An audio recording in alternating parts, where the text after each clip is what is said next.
ಆಕೆಗೆ ಮದುವೆಯಾಗಿ 13 ವರ್ಷವಾಗಿತ್ತು. 12 ವರ್ಷದ ಮಗನೂ ಕೂಡ ಇದ್ದ. ಆದರೆ ಇನ್ಸ್ಟಾಗ್ರಾಮ್ ಹುಡುಗನ ಹಿಂದೆ ಬಿದ್ದವಳು ಗಂಡನಿಗೆ ಕೈಕೊಟ್ಟು ಹೋಗಿದ್ದಾಳೆ. ಪರಿಚಯವಾದ ಒಂದೇ ವಾರಕ್ಕೆ ಹಸೆಮಣೆ ಏರಿದ್ದಾಳೆ. ಅದೇನ್ ಹಾಡು, ಅದೇನ್ ಎಕ್ಸ್ಪ್ರೆಷನ್ನು. ಇವಳು 4 ಆಣಿ ಪರ್ಫಾರ್ಮೆನ್ಸ್ ಮಾಡ್ತಾ ಇದ್ರೆ ಇವನು 8 ಆಣಿ ಶೋ ಆಫ್ ಕೊಡ್ತಾವನೆ. ಕ್ಯಾಮ್ರಾ ಮುಂದೆ ನಿಂತ್ಕೊಂಡು ಆಂಟಿನ ಯಾವ ಲೆವೆಲ್ಗೆ ಮರ ಹತ್ತಿಸ್ತವನೇ ನೋಡಿ. ಇವಳು ಅಂದದ ಬೊಂಬೆಯಂತೆ, ಆ ಬೊಂಬೆಯ ಓನರ್ ಇವನಂತೆ. ಶಿವ ಇವರಿಬ್ಬರ ನೌಟಂಕಿ ಆಟ ನೋಡೋಕೆ 2 ಇನ್ಸ್ಟಾಗ್ರಾಮ್ ಹುಡುಗನ ಹಿಂದೆ ಬಿದ್ಲು ಆಂಟಿ. ಒಂದೇ ವಾರದಲ್ಲಿ ಲವ್, ಗಂಡನ ಬಿಟ್ಟು ಜೂಟ್. ಎಂತ ಕಾಲ ಬಂತು ನೋಡಿ. ಋಣಾನುಬಂಧ ರೂಪೇಣ ಪಶುಪತ್ನಿ ಸುತಾಲಯ ಅಂತಾರೆ. ಮದ್ವೆ ಅನ್ನೋದು ಬ್ರಹ್ಮ ದೇವನೇ ಹೊಸೆದು ಕಳಿಸಿದಂತ ಬಂಧ ಅಂತನೂ ಕೂಡ ಕೊಂಡಾಡ್ತಾರೆ. ಇವರ ಕತೆ ಕೇಳ್ತಾ ಇದ್ರೆ ಬ್ರಹ್ಮ ದೇವನೇ ಮಂಕಾಗಿ ಹೋಗ್ತಾನೇನೋ. ಯಾಕಂದ್ರೆ ಇವರದ್ದು ದೇವಲೋಕದಲ್ಲಿ ಹೊಸೆದ ಬಂಧವಲ್ಲ, ಇನ್ಸ್ಟಾಗ್ರಾಮ್ನಲ್ಲಿ ಹೊಸೆದಂತ ಅನುಬಂಧ. ಅದು ಕೂಡ ಒಂದೇ ಒಂದು ವಾರದಲ್ಲಿ ಶುರುವಾದಂತ ಮಧುರಾನುಬಂಧ. ಒಂದು ಮಗುವಿನ ತಾಯಿ ಇದಕ್ಕೆ ಕಾದು ಕೂತಿದ್ಲು ಅಂತ ಕಾಣಿಸುತ್ತೆ. ಇವನು ಕೂಡ ಬರ್ಗೆಟ್ಟು ಹೋಗಿದ್ದ ಅನ್ಸುತ್ತೆ. ಇನ್ಸ್ಟಾಗ್ರಾಮ್ನಲ್ಲಿ ಹಾಯ್ ಬಾಯ್ ಅಂತ ಶುರುವಾದಂತ ಒಂದೇ ವಾರಕ್ಕೆ ಹಸೆಮಣೆ ಏರಿದ್ದಾರೆ. ಈ ಸೆಲ್ಫಿ ಸುಂದರಿಯೇ ಈ ಸ್ಟೋರಿಯ ಕಥಾನಾಯಕಿ. ಅಲಿಯಾಸ್ ಗಂಡನಿಗೆ ಕೈಕೊಟ್ಟು ಹೋದಂತ ಸುಪನಾತಿ ಸುಬ್ಬಿ ಬೆಂಗಳೂರಿನ ನೆಲಮಂಗಲದ ರಮೇಶ್ ಅನ್ನೋರ ಜೊತೆ 13 ವರ್ಷದ ಹಿಂದೆ ಹಸೆಮಣೆ ಏರಿದ್ದಂತ ನೇತ್ರಾವತಿಗೆ ಮೊಬೈಲ್ ಹುಚ್ಚು ಜೋರಾಗಿಯೇ ಇತ್ತು. ಗಂಡನ ಜೊತೆಗೂ ಸೆಲ್ಫಿ, ಬಾಯ್ ಫ್ರೆಂಡ್ ಜೊತೆಗೂ ಸೆಲ್ಫಿ. ಮೊಬೈಲ್ನಲ್ಲೇ ಸಂಸಾರ ಮಾಡ್ತಾ ಇದ್ದಂಥವಳಿಗೆ ಗಂಡ ಮಕ್ಕಳು ಲೆಕ್ಕಕ್ಕಿಲ್ಲದಂತಾಗಿದ್ರು. ಮಗ ಇದ್ರೂ ಕೂಡ ಆಂಟಿಯ ಪ್ರೇಮ ರಾಗ ನಿಂತಿರ್ಲಿಲ್ಲ. ಇನ್ಸ್ಟಾಗ್ರಾಮ್ ಹುಚ್ಚಿಗೆ ಬಿದ್ದಿದ್ದಂತ 30ರ ಆಂಟಿ ಹಿಂದೆ ಬಿದ್ದವನೇ ಈ ಅತಿಲೋಕ ಸುಂದರ ಸಂತೋಷ. ಇವನು ಕೂಡ ಬರ್ಗೆಟ್ಟು ನಿಂತಿದ್ದ ಅನ್ಸುತ್ತೆ. ಆಂಟಿ ಆದ್ರೇನು, ಕಂಡೋರ ಹೆಂಡತಿ ಆದ್ರೇನು ಅಂತ ಗಾಳ ಹಾಕೋದಕ್ಕೆ ಶುರು ಮಾಡಿದ್ದಾನೆ. ಎಳ ವಯಸ್ಸಿನ ಹುಡುಗ ಮೆಸೇಜಲ್ಲೇ ಮಧುಮಾಸ ತೋರಿಸುವುದಕ್ಕೆ ಶುರು ಮಾಡ್ತಾ ಇದ್ದಂತೆ ನೇತ್ರಾವತಿ ಕ್ಲೀನ್ ಬೋಲ್ಡ್ ಆಗಿದ್ದಾಳೆ. ಇವರದ್ದೇನು ವರ್ಷಾನುಗಟ್ಟಲೆ ಇದ್ದಂತ ಸಂಬಂಧ ಅಲ್ಲ. ವಾರದ ಹಿಂದಷ್ಟೇ ಸಂತೋಷನ ಪರಿಚಯವಾಗಿದೆ. ರಾತ್ರಿ ಕಳೆದು ಬೆಳಗಾಗೋದ್ರೊಳಗೆ ಲವರ್ಸ್ ಆಗಿದ್ದಾರೆ. 2 ದಿನ ಕಳೆದು 3 ದಿನ ಆಗ್ತಾ ಇದ್ದಂತೆ ಮದುವೆ ಆಗೋ ಲೆವೆಲ್ಗೆ ಹೋಗಿದ್ದಾರೆ. ಕೊನೆಗೆ ಗಂಡನನ್ನ ಬಿಟ್ಟು ಹೋದವಳು ಒಂದೇ ಒಂದು ವಾರದಲ್ಲಿ ಮತ್ತೊಬ್ಬನ ಜೊತೆ ಹಸೆಮಣೆ ಏರಿದ್ದಾಳೆ. ಇಂಟ್ರೆಸ್ಟಿಂಗ್ ಅಂದ್ರೆ ಆಂಟಿಯ 2ನೇ ಮದ್ವೆಗೂ ಅದೆಷ್ಟು ಜನ ಬಂದಿದ್ದಾರೆ ನೋಡಿ. ಕಳ್ ಮದ್ವೆ ಅನ್ನೋದು ಗೊತ್ತಿತ್ತೋ ಇಲ್ವೋ, ಆಂಟಿಯನ್ನ ಪಟಾಯಿಸಿದ್ದಾನೆ ಅನ್ನೋದು ಹುಡುಗನ ಕಡೆಯವರಿಗೆ ತಿಳಿದಿತ್ತೋ ಇಲ್ವೋ ಅದು ಗೊತ್ತಿಲ್ಲ. ದೇವಸ್ಥಾನದಲ್ಲಿ ನಿಂತು ಅದ್ದೂರಿಯಾಗಿ ಮದುವೆ ಮಾಡಿದ್ದಾರೆ. ಅವಳು ಇವಾಗ 13 ವರ್ಷ ಇದ್ದು ಏನು ನಮ್ ಪ್ರಾಬ್ಲಮ್ ಇಲ್ಲ. ಇವಾಗ ಒಂದು 15 ಕಂಪ್ಲೇಂಟ್ ಕೊಟ್ಟಿದ್ಲು ನನ್ನ ಮೇಲೆ. ತೊಪ್ಪ ಅವರಪ್ಪ ಹೊತ್ತಿ ಅವನಿಗೆ ಹೊಡಿತಾನೆ, ಟಾರ್ಚರ್ ಕೊಡ್ತಾನೆ ಅಂತ ಕಂಪ್ಲೇಂಟ್ ಕೊಟ್ಬಿಟ್ಟು ನನ್ನ ಮನೆಯಿಂದ ಆಚೆ ಆಗಿಲ್ದು. ಅವ್ರ ಪೊಲೀಸ್ ಅವರು 3 ತಿಂಗಳು ಟೈಮ್ ಕೊಟ್ಟಿರು. ಆಮೇಲೆ ಇವಳು ಬಂದು ಕಂಪ್ಲೇಂಟ್ ಕೊಟ್ಮೇಲೆ ಹಿಂಗೆ ಹೋಗಿ ಕಂಪ್ಲೇಂಟ್ 1 ವಾರಕ್ಕೆ ಮದುವೆ ಮಾಡ್ಕೊಂಡಳು ಇನ್ನೊಬ್ಬನ. ನನ್ನ ಮನೆಯಿಂದ ಆಚೆ ಹಾಕ್ಬಿಟ್ಟು ಇನ್ನೊಬ್ಬನ ಜೊತೆ ಮದುವೆ ಮಾಡ್ಕೊಂಡಿದ್ದಾಳೆ. ಅವ್ನು ಇವಾಗ ಮದುವೆ ಮಾಡ್ಕೊಂಡ್ರೆ ಯಾವ ಊರು ಅಂತ ಗೊತ್ತಿಲ್ಲ ಸರ್. ಇನ್ಸ್ಟಾಗ್ರಾಮ್ ಅಲ್ಲಿ ಫೋಟೋಗಳು ಸಿಗ್ತಾವ ನಮ್ಗೆ. ಇವಾಗ 1 ವಾರದ ಮುಂಚೆ ಮದುವೆ ಮಾಡ್ಕೊಂಡಿರೋದು. ನೇತ್ರಾವತಿ ಮನೆ ಬಿಟ್ಟು ಹೋಗಿ 1 ವಾರ ಆಗ್ತಾ ಇದ್ದಂತೆ ಎಲ್ಲೋದ್ಲು ಏನಾದ್ಲು ಅನ್ನೋದೊಂದು ಗೊತ್ತಿರಲಿಲ್ಲ. ಕೊನೆಗೆ ಇನ್ಸ್ಟಾಗ್ರಾಮ್ನಲ್ಲಿ ಯಾವಾಗ ಈ ಡಿಂಗು ಡಾಂಗು ವಿಡಿಯೋಗಳು ಬರೋದಕ್ಕೆ ಶುರುವಾದ್ವು, ರಮೇಶನ ಉಸಿರೇ ನಿಂತಂತಾಗಿದೆ. ನನ್ನ ಜೊತೆ ಸಪ್ತಪದಿ ತುಳಿದವಳೆ ನನ್ನ ಬದುಕಿಗೆ ಕೊಳ್ಳಿ ಇಡುವಂತ ಕೆಲಸ ಮಾಡಿದ್ಲಲ್ಲ ಅಂತ ಕುಸಿದು ಹೋಗಿದ್ದಾನೆ. ಇವತ್ತು ಏಕಾಏಕಿ ನೆಲಮಂಗಲ ಪೊಲೀಸ್ ಠಾಣೆಗೆ ಬಂದವಳು ಕಾಕಿ ಭದ್ರತೆಯಲ್ಲಿ ಮೊದಲ ಗಂಡನ ಮನೆಗೆ ಎಂಟ್ರಿ ಕೊಟ್ಟಿದ್ದಾಳೆ. ನಾನು 2ನೇ ಮದುವೆ ಆಗಿದ್ದೀನಿ, ನಿಮ್ಮ ಜೀವನವನ್ನ ನೀವು ನೋಡ್ಕೊಳ್ಳಿ ಅಂತ ಹೇಳಿ ಬಾಯ್ ಬಾಯ್ ಹೇಳಿ ಹೋಗಿದ್ದಾಳೆ. ಲಾಯರ್ ಕಡೆಯಿಂದ ಬಂದಿದ್ದಾಳೆ. ಕೋರ್ಟಲ್ಲಿ ನಾನು ಇದು ತಗೋತೀನಿ ಅಂತಾಳೆ. ಅಮಾಯಕನಿಗೆ ಮೋಸ ಮಾಡಿ ಈ ತರ 1 ವಾರದಿಂದ ಮದುವೆ ಮಾಡ್ಕೊಂಡ್ ಬಂದಿದ್ದಾಳೆ ಸರ್. ಏನು ಅಂತಾನೆ ಗೊತ್ತಾಗ್ತಿಲ್ಲ. ನಮ್ಮ ಮಗ ತಬ್ಲಿ ಮಗ, ಅವನು ಅಪ್ಪ ಅಮ್ಮ ಇಲ್ಲ. ಹುಡುಗನ್ಗೆ ನಾವೇ ನಿಂತು ಮದುವೆ ಮಾಡಿದ್ದ. ಮಗ ಎಲ್ಲಿಕ್ಕಿದ್ದಾಳೆ ಅಂತ ಗೊತ್ತಿಲ್ಲ. ಮದುವೆ ಆಗಿ ನಾನು ಕರ್ಸಿಲ್ಲ ಸರ್. ಇವ್ರು ಯಾರು ಮದುವೆ ಆಗಿರೋ ಹುಡುಗನ್ ಕರ್ಸಿಲ್ಲ. 1 ವಾರಕ್ಕೆ ಲವ್ ಆಗಿರೋದಂತ ಇನ್ಸ್ಟಾಗ್ರಾಮ್ ಅಲ್ಲಿ ಫೋಟೋ ಬಿಟ್ಟ ಮೇಲೆ ಸರ್ ನಮಗೂ ಗೊತ್ತಾಗಿದ್ದು. ಎಲ್ಲೋ ಮನೆಗಿದ್ದಾಳೆ ಅಂತ ನಾವು ಅನ್ಕೊಂಡ್ವಿ. ಆಮೇಲೆ ಬಾಡಿಗೆ ಮನೆಯವರು ಫೋನ್ ಮಾಡಿದ್ರು ನಮ್ಗೆ. ಇವಾಗ ಲಾಸ್ಟ್ಗೆ 1 ವಾರಕ್ಕೆ ವಿಡಿಯೋ ಮದುವೆ ಮಾಡ್ಕೊಂಡ್ ಬಂದಿದ್ದೀನಿ ಅಂತ ಡೈರೆಕ್ಟ್ ಆಗಿ ರಾಜರಷ್ಟಿಗೆ ಸ್ಟೇಷನ್ ಅಲ್ಲೇ ಹೇಳ್ತಾ ಇದ್ದಾಳೆ. ನೇತ್ರಾವತಿಯ ಮೊದಲ ಪತಿ ರಮೇಶ್ ತುಂಬಾನೇ ಪಾಪದ ಮನುಷ್ಯ. ಡ್ರೈವರ್ ಆಗಿದ್ದ ರಮೇಶ್ ಹೊಟ್ಟೆ ಬಟ್ಟೆ ಕಟ್ಟಿ ಒಂದಿಷ್ಟು ಆಸ್ತಿಯನ್ನ ಮಾಡಿದ್ದ. ಅದನ್ನೆಲ್ಲ ಹೆಂಡತಿ ಹೆಸರಿಗೆ ಮಾಡಿಸಿದಂತೆ ಈಗ ಆಸ್ತಿ ಜೊತೆ ಆಂಟಿಯು ಕೈಕೊಟ್ಟು ಹೋಗಿದ್ದಾಳೆ. ತಂದೆ ತಾಯಿ ಇಲ್ಲದ ರಮೇಶ ಪತ್ನಿಯನ್ನ ಸರ್ವಸ್ವ ಅಂದ್ಕೊಂಡಿದ್ದ. ಆದ್ರೆ ಇನ್ಸ್ಟಾಗ್ರಾಮ್ ಪ್ರೇಮಿಯ ಹುಚ್ಚಿಗೆ ಬಿದ್ದವಳು ಅಮಾಯಕನ ಜೀವನವನ್ನೇ ಮುಳುಗಿಸಿದ್ದಾಳೆ. ಮನು ಹಾದ್ರಿಪುರ, ನ್ಯೂಸ್ 18 ಬೆಂಗಳೂರು ಗ್ರಾಮಾಂತರ. ನಟಿ ಕಂ ನಿರೂಪಕಿ ಅನುಶ್ರೀಗೆ ಕಂಕಣ ಭಾಗ್ಯ ಕೂಡಿ ಬಂದಿದ್ಯಂತೆ. ಈ ವರ್ಷವೇ ಮದುವೆ ಆಗ್ತೀನಿ ಅಂತ ಸ್ವತಃ ಅನುಶ್ರೀಯೇ ಹೇಳ್ಕೊಂಡಿದ್ದಾರೆ. ಹುಡುಗ ಯಾರು, ಮದುವೆ ಯಾವಾಗ ಅನ್ನೋದರ ಸ್ಪೆಷಲ್ ರಿಪೋರ್ಟ್ ಇಲ್ಲಿದೆ ನೋಡಿ. ಹಸೆಮಣೆಗೇರಲು ಸಜ್ಜಾದ್ರು ನಿರೂಪಕಿ ಅನುಶ್ರೀ. ಈ ವರ್ಷವೇ ಮೊಳಗಲಿದೆ ಓಲಗದ ಸದ್ದು. ಆಂಕರ್ ಅನುಶ್ರೀ ಮಾತಲ್ಲೇ ಮನೆ ಕಟ್ಟೋ ಮಾತಿನ ಮಲ್ಲಿ, ತುಟಿಯಂಚಲ್ಲಿ ನಗು, ಅರಳು ಹುರಿದಂತೆ ಮಾತು, ಮೈಕ್ ಹಿಡಿದು ನಿಂತ್ರೆ ಎಂತವರನ್ನು ಮಂತ್ರಮುಗ್ಧರನ್ನಾಗಿಸೋ ತಾಕತ್ತು. ನಿರೂಪಣೆ ಮೂಲಕವೇ ಕನ್ನಡಿಗರ ಮನಸ್ಸು ಗೆದ್ದ ಕರಾವಳಿ ಚೆಲುವೆ ಈಕೆ. ಆದ್ರೆ ವಯಸ್ಸು 37 ಆದ್ರೂ ಇನ್ನೂ ಮದ್ವೆ ಆಗಿಲ್ಲ ಅನ್ನೋದೇ ಅವರ ಅಭಿಮಾನಿಗಳಿಗೆ ದೊಡ್ಡ ಯಕ್ಷ ಪ್ರಶ್ನೆಯಾಗಿತ್ತು. ಮೇಡಮ್, ನಿಮ್ಮ ಮದ್ವೆ ಯಾವಾಗ ಅಂತ ಕೇಳಿ ಕೇಳಿ ಅಭಿಮಾನಿಗಳು ಕೂಡ ಸುಸ್ತಾಗಿದ್ರು. ಆದ್ರೀಗ ಎಲ್ಲದಕ್ಕೂ ಕಾಲ ಕೂಡಿ ಬಂದಿದೆ. ಇದೇ ವರ್ಷ ಓಲಗದ ಸದ್ದು ಮೊಳಗಲಿದೆಯಂತೆ. ಮದ್ವೆ ಅನ್ನೋ ವಿಷಯ ಬಂದ್ರೆ ಸಾಕು ಅಲ್ಲೇ ನುಣುಚಿಕೊಳ್ತಿದ್ದ ಅನುಶ್ರೀ ಈಗ ಹಸೆಮಣೆಗೇರೋ ಸಂದೇಶ ಕೊಟ್ಟಿದ್ದಾರೆ. ಸಿಂಗಲ್ ಆಗಿದ್ದ ಬದುಕಲ್ಲಿ ಮಿಂಗಲ್ ಆಗೋ ಸೂಚನೆ ಕೊಟ್ಟಿದ್ದಾರೆ. ಡಾಲಿ ಧನಂಜಯ್ ನಿರ್ಮಾಣದ ವಿದ್ಯಾಪತಿ ಸಿನಿಮಾದ ಪ್ರಚಾರಕ್ಕಾಗಿ ಇನ್ಸ್ಟಾಗ್ರಾಮ್ ಲೈವ್ ಬಂದಿದ್ದರು. ಈ ವೇಳೆಯೇ ತಮ್ಮ ಮದ್ವೆ ಬಗ್ಗೆ ಓಪನ್ ಆಗಿ ಹೇಳ್ಕೊಂಡಿದ್ದು ನಟಿ ಮಲೈಕಾ, ಅಕ್ಕ ನಿಮ್ಮ ಮದ್ವೆ ಯಾವಾಗ, ನಿಮ್ಮನ್ನ ಮದ್ವೆ ಆಗೋ ಹುಡುಗ ಹೇಗಿರ್ಬೇಕು ಅಂತಿದ್ದಂತೆ ಇಷ್ಟು ದಿನ ಗುಟ್ಟಾಗಿದ್ದ ವಿಷಯವನ್ನ ರಿವೀಲ್ ಮಾಡಿದ್ದಾರೆ. ಹುಡುಗ ತುಂಬಾನೇ ರೆಸ್ಪಾನ್ಸಿಬಲ್ ಆಗಿರ್ಬೇಕು, ನನ್ನ ಪರವಾಗಿ ಅಲ್ಲದಿದ್ರು ಅವನ ಲೈಫ್ ಬಗ್ಗೆ ರೆಸ್ಪಾನ್ಸಿಬಲ್ ಆಗಿದ್ರೆ ಸಾಕು, ಈ ವರ್ಷವೇ ನನ್ನ ಮದುವೆ ಗ್ಯಾರಂಟಿ ಅಂತ ಹೇಳಿದ್ದಾರೆ. ಈ ತಿಂಗಳ 10ನೇ ತಾರೀಕು ವಿದ್ಯಾಪತಿ ಬರ್ತಾ ಇದ್ದಾರೆ. ಈ ವರ್ಷ 2025 ಅನುಪತಿ ಬರಬಹುದು. ಅನುಪತಿ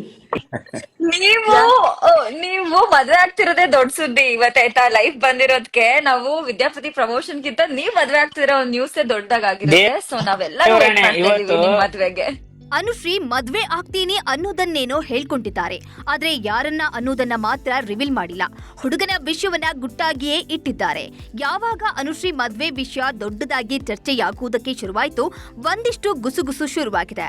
ಅನುಶ್ರೀ ಲವ್ ಮ್ಯಾರೇಜೇ ಆಗುವುದು ಅಂತ ಒಂದಿಷ್ಟು ಜನ ಮಾತಾಡ್ತಿದ್ದಾರೆ. ಆದ್ರೆ ಮೂಲಗಳ ಮಾಹಿತಿ ಪ್ರಕಾರ ತಾಯಿ ನೋಡಿದ ಹುಡುಗನನ್ನ ಅನುಶ್ರೀ ಮದ್ವೆ ಆಗ್ತಾರೆ ಅಂತಾನೂ ಹೇಳಲಾಗ್ತಿದೆ. ಒಟ್ನಲ್ಲಿ ಮಾತಿನ ಮಲ್ಲಿಗೆ ಮದ್ವೆ ಕಾಲ ಬಂದಿದ್ದು ಸದ್ಯದಲ್ಲೇ ಹುಡುಗನ ಗುಟ್ಟನ್ನು ರಟ್ಟು ಮಾಡಲಿದ್ದಾರೆ. Satish Kanakapura, film bureau, news 18 Kannada. ಆತ ಪೊಲೀಸ್ ಆಫೀಸರ್, ಆದ್ರೆ ಅಪ್ರಾಪ್ತಿಯನ್ನ ಪುಸಲಾಯಿಸಿದವ, ಪ್ರೀತಿ ಪ್ರೇಮ ಅಂತ ತಲೆ ಕೆಡಿಸಿದ್ದ. 18 ವರ್ಷ ತುಂಬಿದಂತೆ ಕದ್ದು ಮದುವೆಯಾದವ ಈಗ ಹೆಣ್ಮಗಳನ್ನ ಬೀದಿಗೆ ಬಿಟ್ಟು ಹೋಗಿದ್ದಾನೆ.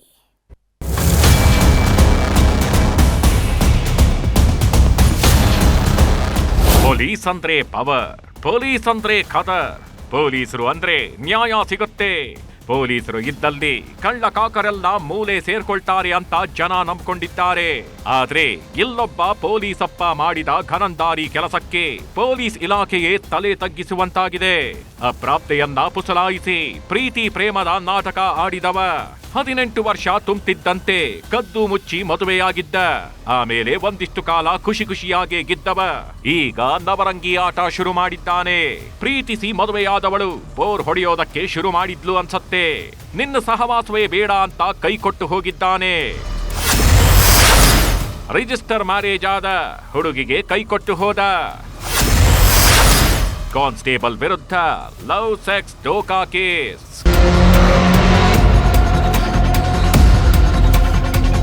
ಪಲ್ಸರ್ ಬೈಕ್ ಮೇಲೆ ಕೂತ್ಕೊಂಡು ಪೋಸ್ ಕೊಡ್ತಿದ್ದಾನಲ್ಲ, ಇವನೇಗಿ ಸ್ಟೋರಿಯ ಸೂತ್ರಧಾರ. ಹೆಸರು ಬಲರಾಮ ಅಂತ.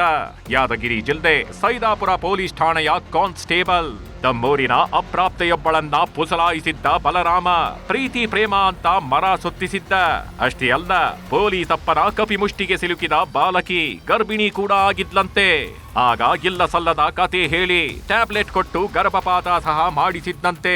ಕೊನೆಗೆ ಅಪ್ರಾಪ್ತೆಗೆ 18 ವರ್ಷ ತುಂಬಿದ್ದಂತೆ.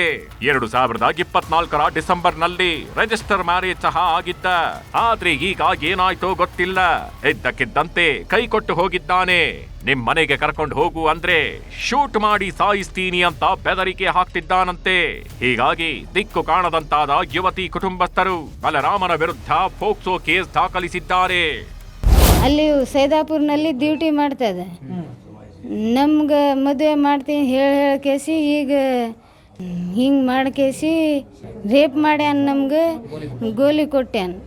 ಗೋಲಿ ಕೊಟ್ಟು ಅಲ್ಲಿ ಕೋರ್ಟ್ ಮ್ಯಾರೇಜ್ ಮಾಡ್ಕೊಂಡು ಈಗ ನನಗೆ ಲಗಡ ಮಾಡ್ತಿ ಹೇಳ್ಕೇಸಿ ಈಗ ನನ್ನ ಮಾಡೋಕ್ಕಾಗಲ್ಲ. ನಂಬಲ್ಲಿ ರೊಕ್ಕ ಇಲ್ಲ, ಏನಿಲ್ಲ. ಒಟ್ನಲ್ಲಿ ಜನರಿಗೆ ಬುದ್ಧಿ ಹೇಳಬೇಕಿದ್ದ ಪೊಲೀಸಪ್ಪನ ಮೇಲೆಗೆ ಕೇಸ್ ಬಿದ್ದಿದ್ದು ನೊಂದ ಯುವತಿಗೆ ನ್ಯಾಯ ಸಿಗುತ್ತಾ ಕಾದು ನೋಡಬೇಕು. ಗಣೇಶ್ ಮಾಲಿ ಪಾಟೀಲ್, ನ್ಯೂಸ್ 18 ಯಾದಗಿರಿ. ಇದು ಮನುಷ್ಯ ಕುಲವೇ ತಲೆ ತಗ್ಗಿಸುವಂತಹ ಸ್ಟೋರಿ.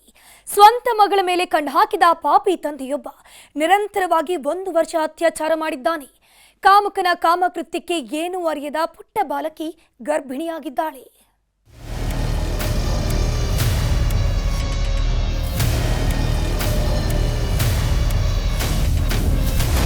ಅಪ್ಪ ಅಂದ್ರೆ ಹಬ್ಬುವ ಬಳ್ಳಿಗೆ ಆಸರೆ ಇದ್ದಂತೆ, ಮಕ್ಕಳನ್ನ ಗುರಿಮುಟ್ಟಿಸುವ ಹೊಣೆಗಾರ. ಅದರಲ್ಲೂ ಹೆಣ್ಮಕ್ಕಳ ಪಾಲಿಗಂತೂ ತಂದೆಯೇ ಮೊದಲ ಹೀರೋ, ತಂದೆಯೇ ಮೊದಲ ದೈವ. ಆದರೆ ಇಲ್ಲೊಬ್ಬ ತಂದೆ ಇದ್ದಾನೆ, ಅಪ್ಪ ಅನ್ನೋ ಪದಕ್ಕೆ ಕಳಂಕ ತಂದಿದ್ದಾನೆ. ಸ್ವಂತ ಮಗಳ ಮೇಲೆಯೇ ಕಾಮದ ಕಣ್ಣಾಕಿದವ ಕರುಳ ಕುಡಿ ಅನ್ನೋದನ್ನು ಮರೆತು ನಿರಂತರ ಅತ್ಯಾಚಾರ ಮಾಡಿದ್ದಾನೆ. ಮಗಳ ಮೇಲೆಯೇ ಮುಗಿಬಿದ್ದ ಕಾಮುಕ ತಂದೆ. ಗರ್ಭಿಣಿಯಾದ ಅಪ್ರಾಪ್ತೆ ಬೆಳಕಿಗೆ ಬಂತು ಅಪ್ಪನ ದುಷ್ಕೃತ್ಯ. ಗದಗ ಜಿಲ್ಲೆಯ ಮುಳುಗುಂದದಲ್ಲಿ ಹಿಂದೆಂದೂ ನಡೆಯದ ಹೇಯ ಕೃತ್ಯವೊಂದು ನಡೆದೋಗಿದೆ. 55 ವರ್ಷದ ತಂದೆ ತನ್ನ 16 ವರ್ಷದ ಅಪ್ರಾಪ್ತ ಮಗಳ ಮೇಲೆ ಕಳೆದೊಂದು ವರ್ಷದಿಂದ ನಿರಂತರವಾಗಿ ಅತ್ಯಾಚಾರ ಮಾಡಿದ್ದಾನಂತೆ. ಹೆಂಡತಿ ಕೆಲಸಕ್ಕೆ ಹೋಗ್ತಿದ್ದಂತೆ ಅಪ್ಪ ಅನ್ನಿಸ್ಕೊಂಡವ ಮಗಳ ಮೇಲೆಯೇ ಮೃಗದಂತೆ ಬೀಳುತ್ತಿದ್ದ. ಅಪ್ಪನ ದುಷ್ಕೃತ್ಯವನ್ನ ಹೇಳೋದಕ್ಕೂ ಆಗದೆ ಇರೋದಕ್ಕೂ ಆಗದೆ ತಾನೊಬ್ಬಳೇ ನೋವುಂಡುತ್ತಿದ್ದವಳು ಈಗ ಗರ್ಭಿಣಿಯಾಗಿದ್ದಾಳೆ.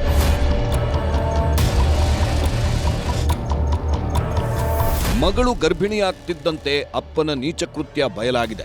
ಯಾವಾಗ ಅಪ್ಪನೇ ಮಗಳ ಪಾಲಿಗೆ ಕಾಮುಕನಾದ ಅನ್ನೋದು ಗೊತ್ತಾಯ್ತು, ಬಾಲಕಿ ತಾಯಿ ಪೊಲೀಸ್ ಠಾಣೆ ಮೆಟ್ಟಿಲೇರಿದ್ದಾಳೆ. ಪೋಕ್ಸೋ ಕಾಯ್ದೆಯಡಿ ಪ್ರಕರಣ ದಾಖಲಿಸಿಕೊಂಡ ಪೊಲೀಸರು ಕಾಮುಕ ತಂದೆಯನ್ನ ಬಂಧಿಸಿ ಕಂಬಿ ಹಿಂದೆ ತಳ್ಳಿದ್ದಾರೆ. ಅತ್ತ ಏನೂ ಅರಿಯದ ಹೆಣ್ಮಗಳು ಎಳೆ ವಯಸ್ಸಲ್ಲೇ ಗರ್ಭಿಣಿಯಾಗಿದ್ದು ನಿತ್ಯವೂ ಕಣ್ಣೀರಲ್ಲಿ ಕೈ ತೊಳೆಯುವಂತಾಗಿದೆ. ಸಂತೋಷ್ ಕೊಣ್ಣೂರ, ನ್ಯೂಸ್ 18 ಗದಗ. ಭೀಮಾ ತೀರದಲ್ಲೀಗ ಪೊಲೀಸರ ಅಬ್ಬರ ಶುರುವಾಗಿದೆ. ನಟೋರಿಯಸ್ ಹಂತಕ ಭಾಗಪ್ಪ ಹರ್ಜನ್ ಹತ್ಯೆಯ ನಂತರ ರೌಡಿಗಳ ಹುಟ್ಟಡಗಿಸೋ ಕೆಲಸವನ್ನ ಮಾಡ್ತಿದ್ದಾರೆ.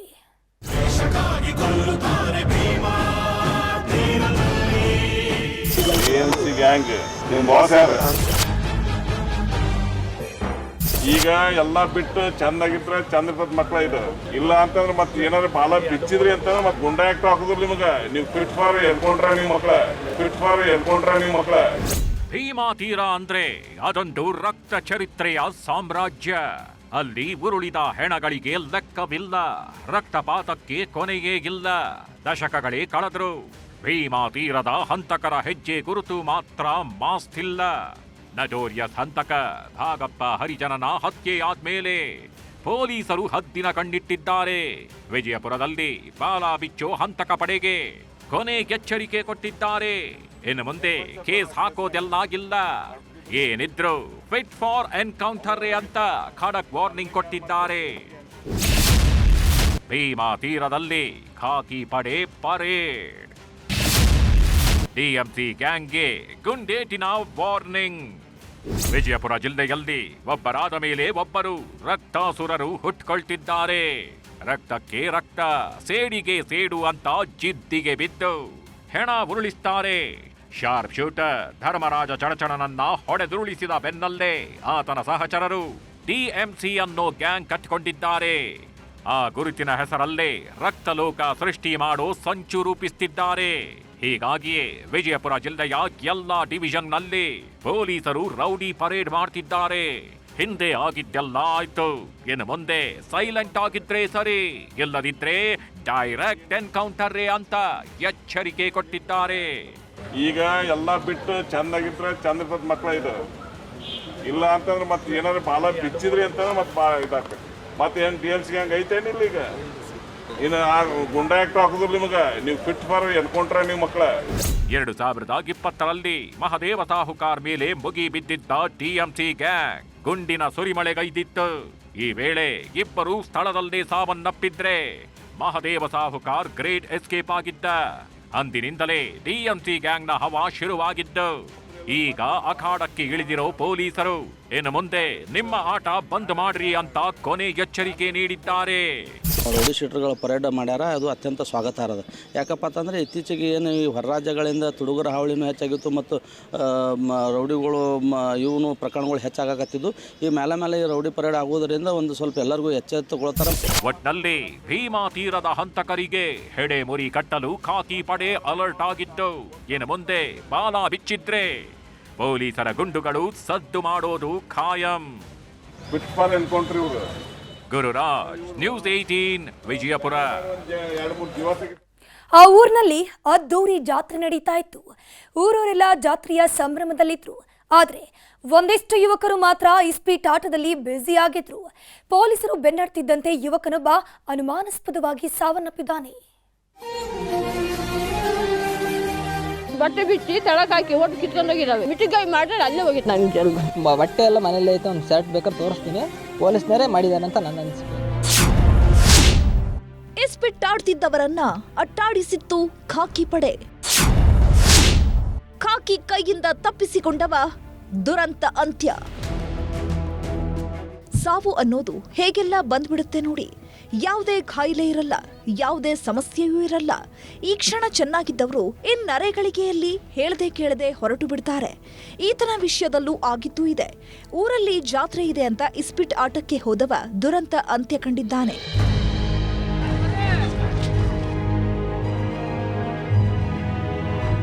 ದಾವಣಗೆರೆ ಜಿಲ್ಲೆಯ ಚಿಕ್ಕೋಡ ಗ್ರಾಮದಲ್ಲಿ ಆಂಜನೇಯನ ಉತ್ಸವ ಅದ್ಧೂರಿಯಾಗಿ ನಡೆಯುತ್ತೆ. ಹಬ್ಬಕ್ಕೆ ಬಂದಿದ್ದ ನೂರಾರು ಜನ ಊರ ಜಾತ್ರೆಯ ಸಂಭ್ರಮದಲ್ಲಿ ಮುಳುಗಿದ್ರು. ಆದರೆ ಅಲ್ಲೊಂದಿಷ್ಟು ಯುವಕರು ಇಸ್ಪಿಟ್ ಆಡೋದ್ರಲ್ಲಿ ಬ್ಯುಸಿಯಾಗಿದ್ರು. ಹೀಗಾಗಿ ಆಂಜನೇಯ ಕೂಡ ಕಾರ್ಡ್ ಹಾಕೋದಕ್ಕೆ ಹೋಗಿದ್ದ. ಈ ವಿಷಯ ಪೊಲೀಸರಿಗೆ ಗೊತ್ತಾಗ್ತಾ ಇದ್ದಂತೆ ಇಸ್ಪಿಟ್ ಅಡ್ಡೆಗೆ ಎಂಟ್ರಿ ಕೊಟ್ಟಿದ್ದಾರೆ. ಯಾವಾಗ ಖಾಕಿ ಪಡೆ ಬಂತೋ ಇಸ್ಪಿಟ್ ಆಡ್ತಿದ್ದವರೆಲ್ಲ ಎದ್ನೋ ಬಿದ್ನೋ ಅಂತ ಓಡಿದ್ದಾರೆ. ಭಯದಲ್ಲೇ ಮನೆ ಸೇರ್ಕೊಂಡಿದ್ದ ಆಂಜನೇಯನ ಮೈ ಮೇಲೆಲ್ಲ ಗಾಯಗಳಾಗಿದ್ವಂತೆ. ಜೊತೆಗೆ ತುಂಬಾನೇ ಎದೆ ನೋವು ಅಂತಿದ್ನಂತೆ. ಹೀಗಾಗಿ ಹೆತ್ತವರು ಸಂತೆಬೆನ್ನೂರಿನ ಆಸ್ಪತ್ರೆಗೆ ಕರ್ಕೊಂಡು ಹೋಗಿದ್ದಾರೆ. ಆದರೆ ಅಷ್ಟರಲ್ಲಾಗಲೇ ಆಂಜನೇಯನ ಸ್ಥಿತಿ ಸೀರಿಯಸ್ ಆಗಿತ್ತು. ಹೀಗಾಗಿ ಜಿಲ್ಲಾಸ್ಪತ್ರೆಗೆ ಕರ್ಕೊಂಡು ಹೋಗಿ ಎಂದಿದ್ದಾರೆ. ಕೂಡಲೇ ದಾವಣಗೆರೆಗೆ ಹೊರಟವರಿಗೆ ದಾರಿ ಮಧ್ಯೆಯೇ ಶಾಕ್ ಆದಿತ್ತು. ದಾವಣಗೆರೆ ತಲುಪುವ ಮೊದಲೇ ಆಂಜನೇಯನ ಪ್ರಾಣ ಪಕ್ಷಿ ಹಾರಿ ಹೋಗಿತ್ತು. ಕರ್ಕೊಂಬಂದು ಅಮ್ಮ ಯಾಕೆ ಎದೆ ನನಗೆ ಭಾರಿ ನೋಯ್ತೈತಿ ಅಂತ ಅವ್ನ ಮನೆ ಮೇಲೆ ಬಟ್ಟೆ ಬಿಚ್ಚಿ ತಳಕ್ ಹಾಕಿ ಒಟ್ಟು ಕಿತ್ಕೊಂಡೋಗಿದ್ದಾವೆ. ಅಲ್ಲಿ ಯಾರೋ 3 ಬಿದ್ದಾರೆ, ಅವನ ಜೊತೆಗೆ ಇರೋರೆ 3 ಬಿದ್ದಾರೆ. ನೀರು ಕುಡಿಸಿದ್ರಿಗೆ ಏನಾರ ಅವ್ನಿಗೆ ಆದಿತ್ತಲ್ಲ ಅಂತಂದು ನಾನು ಸೀದಾ ದಾವಣಗೆರೆ ಕರ್ಕೊಂಬರಕಾರೆ. ಇಲ್ಲಿ ಆಂಜನೇಯ ಮಿಲ್ ಆ ಕಡೆ ಜಾಸ್ತಿ ನೋವತ್ತು ಅವ್ರಿಗೆ. ಜಾಸ್ತಿ ನೋಡ್ತು. ಯಾಕಪ್ಪ ಅಂದೆ. ಅಮ್ಮ ನನಗೆ ಕೈಲಿ ತಡ್ಕೊಳಕ್ಕಾಗಲ್ಲ, ನನ್ನ ಹೆಂಡತಿ ನೋಡ್ಕೊಂಡು ನೀನು ನನ್ನ ತಡ್ಕೊಳಕ್ಕಾಗಲ್ಲ ಅಂತಂದು ಹೇಳಿದೆ. ಅವನು ಹೇಳಿದ್ಕೆ ಅಲ್ಲಿಗೆ ಹೋಗಿ ನನಗೆ ಸ್ಪೀಡಾಗಿ ಹೊಡ್ಕೊಂಡು ಹೋಗಪ್ಪ ನೀನು ಅಂತಂದು ಬಂದು ಇಲ್ಲಿ ಸೇರಿಸಿದೆ ನಾವು. ಅಲ್ಲೇ ಅವನಿಗೆ ಮಿಟಿಗಾಯಿ ಮಾಡಿದ್ರೆ ಅಲ್ಲೇ ಹೋಗಿತ್ತು ನನಗೆ ಜಲ್ದಿ. ಯಾವಾಗ ಆಂಜನೇಯ ಸಾವನ್ನಪ್ಪಿದ್ನೋ ಹೆತ್ತವರು ಪೊಲೀಸರ ಮೇಲೆಯೇ ಆರೋಪ ಮಾಡ್ತಿದ್ದಾರೆ. ಪೊಲೀಸರು ಹಲ್ಲೆ ಮಾಡಿದ್ರಿಂದಲೇ ಈ ದುರಂತ ಸಂಭವಿಸಿದೆ. ಹೀಗಾಗಿ ತನಿಖೆ ನಡೆಸಬೇಕು ಅಂತ ಕುಟುಂಬಸ್ಥರು ಒತ್ತಾಯಿಸಿದ್ದಾರೆ. ಬಂದು ನಮ್ಮಮ್ಮ ಬಂದು ಎಬ್ಬಿಸಿರು, ಹೊರಗಡೆ ಬಿದ್ದು ಒದ್ದಾಡ್ತದೆ ಬಾರಪ್ಪ ಅಂತ. ಯಾಕಮ್ಮ ಏನಂತ ಕೇಳಿದರೆ ಅವ್ನು ಏನಂದದ್ದು ಅಂದರೆ ಪೊಲೀಸ್ನವ್ರು ಗಮನಕ್ಕೆ ಬಂದೆ. ಅವ್ರು ಹಿಂಗೆ ಬೆನೆತ್ಕೊಂಬಂದ್ರು ಒಂದು 5-6 ಜನ ಅಂತ ಹೇಳಿದ್ ನಿಜ. ಅದಾದ್ಮೇಲೆ ಹಾಸ್ಪಿಟ್ಲಿಗೆ ಕರ್ಕೊಂಬಂದು ಹಿಂಗಾಗೈತಿ. ಮೊನ್ನೆ ಒಂದ್ಸಲ ಹಂಗೆ ಆಗೈತಿ. ಅದಾದ್ಮೇಲೆ ಏನು ಗೊತ್ತಿಲ್ಲ, ಪೊಲೀಸ್ನವರೇ ಹೊಡೆದಾರೆ ಅಂತ ನನಗೆ ಅವ್ನು ಹೇಳಿಲ್ಲ. ನಮ್ಮ ಹತ್ರ ಮೈಯೆಲ್ಲ ಪರಿಚಯ ಐತೆ, ಅವ್ನು ಇದು ಮಾಡಿದ್ರೆ ಗೊತ್ತಿಲ್ಲ ಅವನಿಗೆ. ಒಟ್ಟು ಬಟ್ಟೆ ಎಲ್ಲ ಮನೇಲಿ ಐತೆ, ಒಂದು ಶರ್ಟ್ ಬೇಕಾದ್ರೆ ತೋರಿಸ್ತೀನಿ, ಪೊಲೀಸ್ನವರೇ ಮಾಡಿದ್ದಾರೆ ಅಂತ ನನ್ನ ಅನಿಸಿಕೆ. ಅದು ಒಟ್ನಲ್ಲಿ ಇಸ್ಪಿಟ್ ಆಟಕ್ಕೆ ಅಂತ ಹೋದವ ದುರಂತ ಅಂತ್ಯ ಕಂಡಿದ್ದಾನೆ. ಆಂಜನೇಯನಿಗೆ ಪೊಲೀಸರು ಹಲ್ಲೆ ಮಾಡಿದ್ರಾ ಅಥವಾ ಬೇರೆ ಕಾರಣನ ಅನ್ನೋದು ತನಿಖೆ ನಂತರವೇ ಗೊತ್ತಾಗಬೇಕು. ಸಂಜಯ್, ನ್ಯೂಸ್ 18 ದಾವಣಗೆರೆ. ಬಂಡೀಪುರದ ಹಿಮವದ್ ಗೋಪಾಲಸ್ವಾಮಿ ಬೆಟ್ಟದಲ್ಲಿ ಯಾವುದೇ ಸಿನಿಮಾ ಶೂಟಿಂಗೂ ಅವಕಾಶ ಇಲ್ಲ. ಆದರೆ ಒಂದೇ ದಿನದಲ್ಲಿ ಮಲಯಾಳಂ ಸಿನಿಮಾಗೆ ಅನುಮತಿ ಪತ್ರ ಕೊಟ್ಟಿದ್ದು ದೊಡ್ಡ ಅನುಮಾನವನ್ನೇ ಹುಟ್ಟಿಸಿದೆ.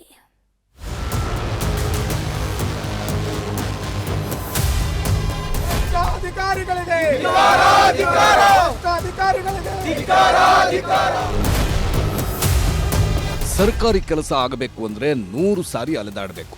ವಾರಗಟ್ಟಲೆ ಪರದಾಡಿದ್ರೂ ಅಂದ್ಕೊಂಡಿದ್ದ ಕೆಲಸ ಆಗಲ್ಲ. ಅದೇ ದೊಡ್ಡವರ ಹೆಸರು ಬಂದ್ರೆ ಆಗೋ ಸ್ಪೀಡೇ ಬೇರೆ ಬಿಡಿ. ಹುಲಿಗಳ ಆವಾಸ ಸ್ಥಾನ ಅಂತ ಕರೆಸಿಕೊಳ್ಳೋ ಬಂಡೀಪುರದ ಹಿಮವದ್ ಗೋಪಾಲಸ್ವಾಮಿ ಬೆಟ್ಟದಲ್ಲಿ ಖಾಸಗಿ ಚಟುವಟಿಕೆ ಹಾಗೂ ಖಾಸಗಿ ವಾಹನಗಳಿಗೆ ಅವಕಾಶವಿಲ್ಲ. ಆದ್ರೆ ಕೇರಳದ ಸಿನಿಮಾ ತಂಡಕ್ಕೆ ಮಾತ್ರ ಯಾವುದೇ ರೂಲ್ಸ್ ಇಲ್ಲ. ಬೆಟ್ಟದ ಮೇಲೆ ಶೂಟಿಂಗ್ ಮಾಡಲು ಅನುಮತಿ ಕೊಟ್ಟಿದ್ದೇ ಈಗ ದೊಡ್ಡ ವಿವಾದ ಸೃಷ್ಟಿಸಿದೆ.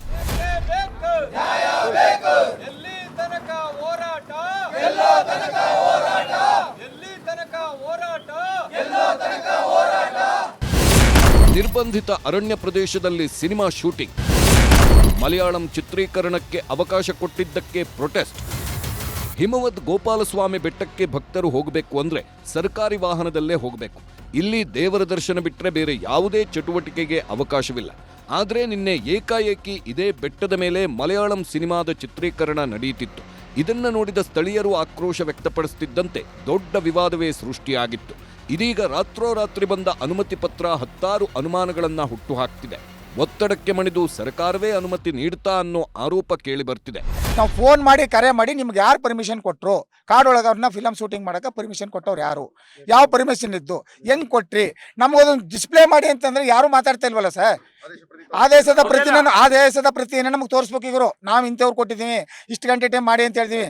ನಿನ್ನೆ 8 ವೆಹಿಕಲ್ ಒಳಗಿವೆ, 8 ವೆಹಿಕಲ್ ಮತ್ತೆ ಜನರೇಟರ್ ಹೋಗಿದೆ. ಆದರೆ ಜನರೇಟರ್ಲಿ ಕಾಡು ಸ್ವಲ್ಪ ಬೆಂಕಿ ಬಿದ್ದರೆ ಇವ್ರು ಮೆತ್ತಿಗೆ ಅವ್ರು ಖಾಲಿ ಮಾಡ್ತಾರೆ.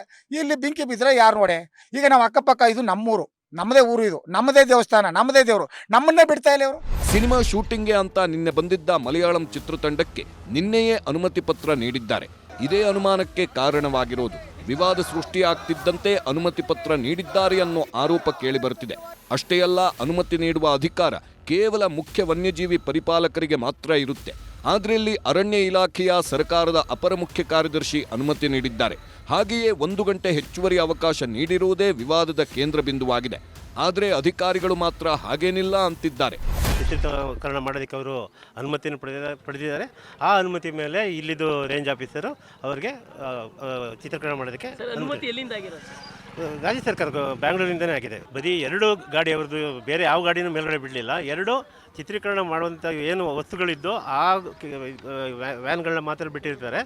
ಆಮೇಲೆ ಆ 2 ಗಾಡಿಗಳನ್ನ ಬಿಡೋದಕ್ಕೆ ಪರ್ಮಿಷನ್ ತಗೊಂಡಿರ್ತಾರೆ. ಒಟ್ಟಿನಲ್ಲಿ ಸಿನಿಮಾ ಶೂಟಿಂಗ್ ಸುತ್ತ 10 ಅನುಮಾನಗಳು ಸುಳಿದಾಡುತ್ತಿದ್ದು ಎಲ್ಲಿಗೆ ಬಂದು ನಿಲ್ಲುತ್ತೋ ಕಾದು ನೋಡಬೇಕು. SM Nandish, news 18, Chamarajanagar. ಉಡುಪಿಯಲ್ಲಿ ವಿಶೇಷ ಯಕ್ಷಗಾನವೊಂದು ನಡೆದಿದೆ.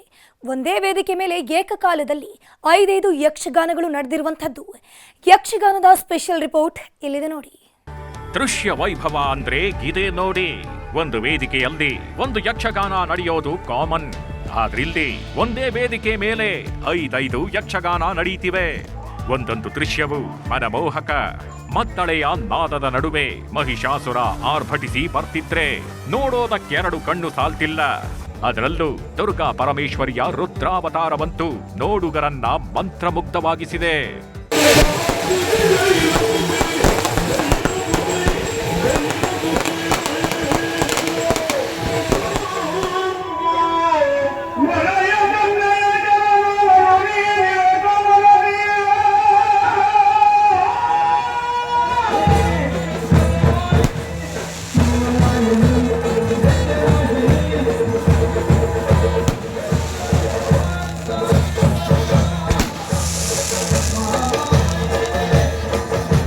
ಉಡುಪಿಯಲ್ಲಿ ಶ್ರೀ ದುರ್ಗಾ ಪರಮೇಶ್ವರಿ ದೇವಸ್ಥಾನದ 5 ಮೇಳಗಳ ಪ್ರದರ್ಶನವನ್ನ ಏಕಕಾಲಕ್ಕೆ ಏರ್ಪಡಿಸಲಾಗಿತ್ತು.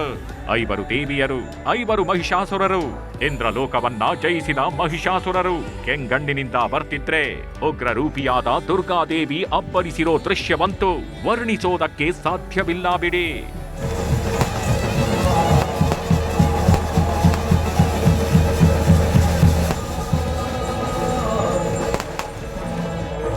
ಮಂದಾರ್ತಿ ಶ್ರೀ ದುರ್ಗಾ ಪರಮೇಶ್ವರಿ ಅಮ್ಮನವರಿಗೆ ಬೆಳಕಿನ ಸೇವೆ ಅಂದ್ರೆ ಬಲು ಪ್ರೀತಿ.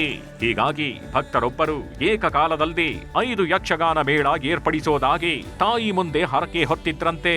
ಜಗಮಗಿಸೋ ವಿದ್ಯುತ್ ಅಲಂಕಾರದ ವೇದಿಕೆ ಮಧ್ಯೆ ಮುಂಡರ ಪ್ರತಾಪ, ಮಧು, ಕೈಠಂಬ, ಶುಂಭ, ನಿಶುಂಭರ ಪಾತ್ರಧಾರಿಗಳು ಕುಣಿದು ಕುಪ್ಪಳಿಸಿದ್ದಾರೆ. ದುರ್ಗಾ ಪರಮೇಶ್ವರಿ ನನ್ನ ಹತ್ರ ಬಂದು ಕನಸಿನ ರೂಪದಲ್ಲೇ ನೋಡು, ನಿನ್ಗೆ 5 ಮೇಳ ಯಕ್ಷಗಾನ ಮಾಡುವಂಥ ಶಕ್ತಿ ನಾನು ಕೊಟ್ಟರೆ ನೀನು ಮಾಡ್ಲಿಕ್ಕಲ್ಲ, ಈ ಧಾರ್ಮಿಕ ಇದು ನಿನ್ನ ಕೈಯಲ್ಲೇ ಮಾಡುವಂಥ ಯೋಗ ಭಾಗ್ಯ ಎಲ್ಲ ಕೊಡ್ಬೋದಲ್ಲ ಅಂಥೇಳಿ.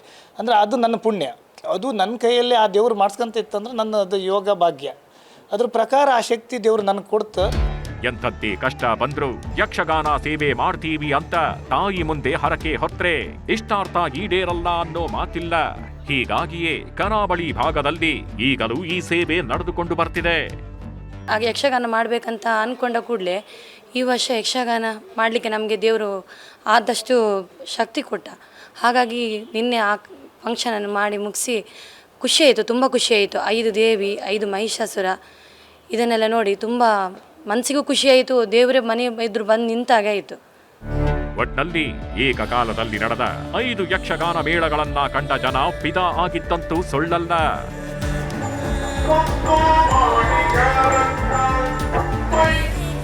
ಗಣೇಶ್ ಸೈಬ್ರಕಟ್ಟೆ, ನ್ಯೂಸ್ 18 ಉಡುಪಿ.